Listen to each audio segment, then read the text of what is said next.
This next video, it is the model for all subsequent sessions. And we'll just jump right into it and we'll talk to Kirli about what happened since last session. So you were a little, when you left, you were a little bit spacey. Okay, and then what happened? I went home and I took a little bit of time. I just went and had some lunch and relaxed before I drove, just, based on your recommendation. Right. But I definitely felt a sense of peace and happiness and definitely more focused throughout the day. And it actually lasted for several days. I noticed that. Okay. And then it started to wear off and I did have some anxiety coming back, but I have definitely noticed that it's calmed down. So I feel hopeful. Okay. Yeah. Very good. What we find reasonably reliably that the longer it lasts initially, it's a reasonable indicator of how many sessions you'll need. So if it's lasted longer, you're likely to need fewer sessions than if it just lasted a few hours. So yeah, I definitely noticed it over the first few days. How many sessions should I actually expect to, Well, I would have said the average is about 20. I would say you're going to need less, maybe 15, no more as we go down the road. But I never give a set number, and I'm always responding to how you do. So that's good. Even when someone is overstimulated, that once the overstimulation wears off, at that point is a good time to see and notice how you're doing, because that may be the time that your improvement is most obvious. So I always bring that to a client's attention. Even if they were overstimulated, they may forget to look at that. You can treat the client and all they'll remember is the overstimulation. Then you have to point out, well, how were you when the overstimulation wore off? Well, I was good. I was good for a few days. Yeah. I didn't feel overstimulated. Like I felt like I was a little sleepy and a little happy, but I didn't feel like affected in that way. It was a nice experience. No, you can be overstimulated. You were overstimulated because you had the effects. It doesn't necessarily mean something bad, but you had the tired. Okay. You actually had some wired too. Wired can be increase in anxiety, or it can be a little giddy, which is what you were getting, which is a lot of fun. There's, everybody likes that, right? It was nice. So you were tired, you were a little spacey, and you got giddy. The only one you didn't get is headache at all. No. So, right. No headache. So it's not a big deal at all. It's I try and match how much I give to the reactivity of my client's nervous system, but if it's not a big deal, it's not a big deal.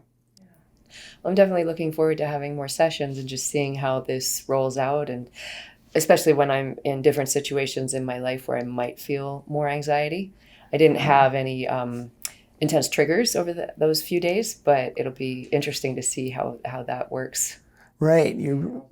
Right. Whether it's being stuck in traffic or something happening, whatever life events occur. But I definitely felt like I was handling just life in general more smoothly in those few days.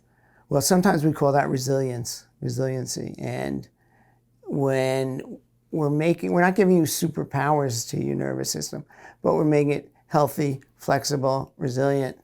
And that's what you're beginning to see now is, it's like for many of us, just a healthy nervous system is kind of exotic for us. And because I think of that sometimes. I look at other people. I'm like, God, I wish I could handle my life like you do, because I know how much potential I have inside and how much I'd like to do and accomplish, and then I would get set back by the anxiety or the stress response. I'd be like laid out like I want to go do that, but I just can't seem to cope or function as well. Like I see high functioning people. I'm like, God, I wish I was like that. Right. So even the possibility of getting more, like the resilience, that word really resonates with me. Well, I think you're over optimistic about mine. We all try and cover it up a little bit. We do our best. So let me talk to you a little bit just about oversensitivity or when you're overstimulated. So I just mentioned what you'll see. You can also sometimes see nausea, even occasionally hunger. You get tingling and warmth. Well, that usually goes away after a while. And you can become more anxious, or you temporarily, or you can have whatever your primary symptom is flare up for a short time. Okay. Okay? So sometimes muscles tighten. So whenever I see someone experiencing that, we pull back. Now, if someone's had stimulation that's mild, and again, the question always comes down to when do I give more and when do I give less. So if someone's overstimulated, I give less. Typically about half of what I just gave you. And right, which may seem wild. Do you have to go down all that much? But it usually works out well. Now, if someone had a much stronger reaction, I go to where at most I'll give them 20% of what I gave them. In fact, I'll often go lower. And it's best to go really low, get under, and then work your way up, rather than try and cut down. Up, still a problem, cut down somewhere up. And you end up, it doesn't work well. It doesn't work well. I learned the hard way. So always go under, but then sometimes a client will say, wow, I'm paying all that money for just 2 seconds of treatment, especially if they've driven an hour to get there. So and what I do then is I say, if it doesn't help, if nothing happens, I'll come back the next day and I won't charge you. So then they're all right. And even that really tiny dose usually ends up being the right dose much more often than not. So really, and sometimes it's, especially when you're treating a significant overstimulation, and significant is they're uncomfortable with it. That would be the most basic definition of significant overstimulation. And you don't want to see it repeated. And that's especially true if it's a child, because they don't have the hardiness. And if your client doesn't have hardiness, that will make you go lower. And it's much better to go too low and move up. And sometimes we don't, I think they need less, but less doesn't work. And so I give more, and hopefully that works. So sometimes you do your best and then you just try the opposite if it didn't work. So it's not all that precise a game. And then another situation that you can see that is challenging is when someone comes back second session and they say nothing happened. I didn't notice anything. This is, I'm wasting my time here. Nothing happened. So, the way I generally deal with it is, well, look, at the end of the other session here, you felt good. You noticed the positive effect. Otherwise, we wouldn't have stopped then. So he said, okay, yeah. And then you just lead him. Well, what did you do after you left the office here? What did you do after you made it home? Okay, oh, you got in a fight with your wife. Well, did it last as long as it usually did? Did you deal with it better? Yeah, I did. And as you go through the specifics of the day, then they can see. So I could sort of start just paying attention to the specifics of my day, maybe even logging it or tracking it for my own. Yeah, if it would be because I don't really need it that much. Just for me to start to pay attention to, because life happens, and then you don't always notice exactly what's different. A lot of times I find clients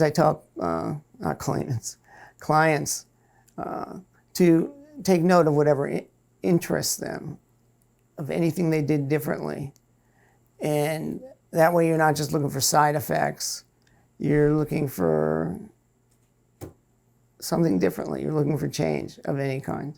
You know what I actually did notice? Now that I'm putting the pieces together, I like to write, and sometimes I get stuck with getting started with it, but I felt really motivated and enthusiastic, and I was actually able to write for a longer period of time. usually I'll sort of hit that place with my brain where I'm like, okay, that's enough. And I can't keep going. And I was like, wow, I actually wrote for an extended period of time, longer than usual. So that, now that I think about it, that was actually a significant change. Good. It gets curiouser and curiouser. Yeah. So why don't we make the next appointment? I find it best to see people twice a week.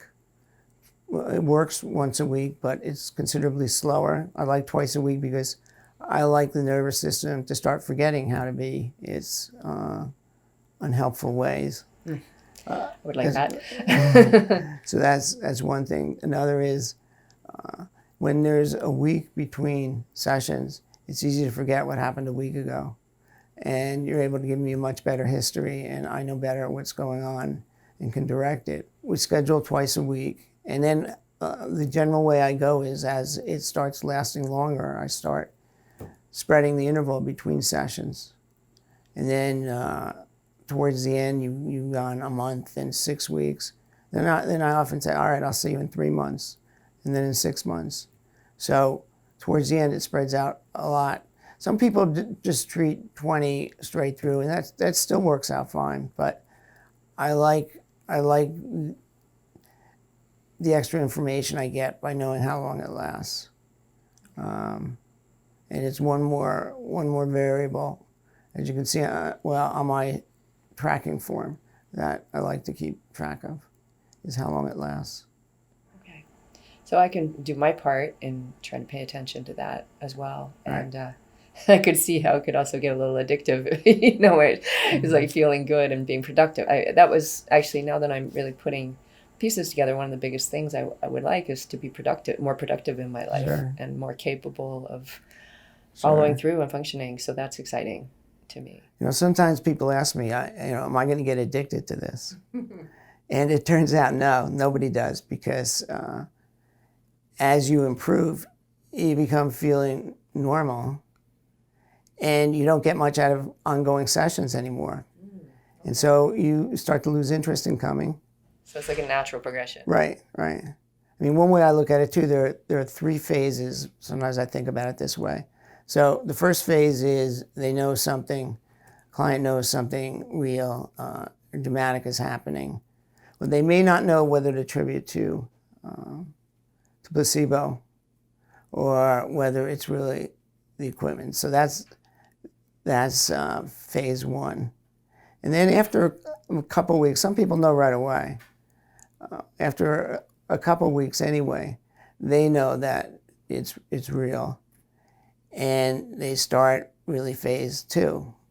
Now phase 2 is, okay, this is real, but it can't last. Right, the disbelief. Yeah, often they've had many different treatments over the years and nothing has stuck, and it may happen, it may help other people, but we're too messed up and it won't happen to me. I notice when I treat people with addictions, they're all like that because they've failed to stay abstinent so many times. So they all think they're screw-ups when they're not. And then 3 is what happens is as you do this, you get used to it. It actually just feels like your normal self. Okay. All right. And then in fact, many people forget what they were like beforehand. And at the end, I'll ask them a few months down the line, did direct neurofeedback help you?